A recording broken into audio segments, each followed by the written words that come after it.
Questions and comments? Question commentaire. The honourable member for Barrie, Springwater, Oromadante. Thank you, Speaker, and thank you to my honourable colleague from Calgary and Nose Hill on her great remarks there.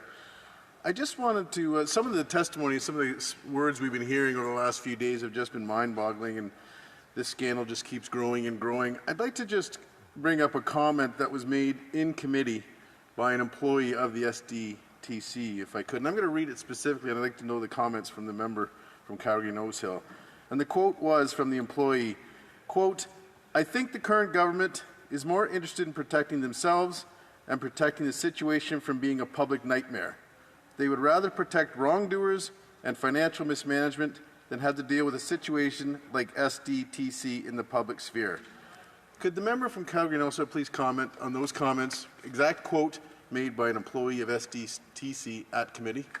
Honourable member for Calgary Nose Hill. My condolences for having to serve under one of the worst prime ministers in Canadian history, number one. But number two, I think I'll deal with this question obliquely, which is the whole goal of SDTC, this Sustainable Development Technology Fund, was to promote technologies that were homegrown so the intellectual property could stay in Canada, but also do what? Address environmental challenges like climate change. So here you have a government who has done nothing to reduce greenhouse gas emissions, and now they're literally allowing one of their main funds for this issue to be subject to potential malfeasance. And how disheartening is that? So not only are they not meeting their climate objectives, but they're allowing scandal, waste, and fraud to permeate a company filled with people who just want to do good, right? Like, how disheartening is that? So, you know, Mr. Speaker, that is why, as my colleague said, we've got this motion. I think there's a lot of agreement in this place, except from the governing party, from the Liberals, for us to move on. I wish and I implore the governing Liberals to just produce the documents so that we can move on with life, and as my colleague rightly brought up, perhaps re-inspire the hope of that former employee of SDTC. Thank you. Bravo. We do have time for a quick exchange. The honourable member for Peterborough-Kawartha.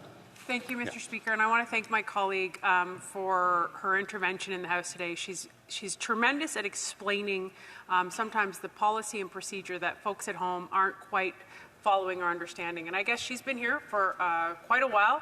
She's sat in government. She's sat on the other side of the House. If she could explain to folks watching at home how dire this truly is and what it actually means for democracy and for the future of Canadians, that would be great. Good question. Member for Calgary Nose Hill in 40 seconds or so. I did hold a cabinet position. It was an economic position that was responsible for various grants and contributions.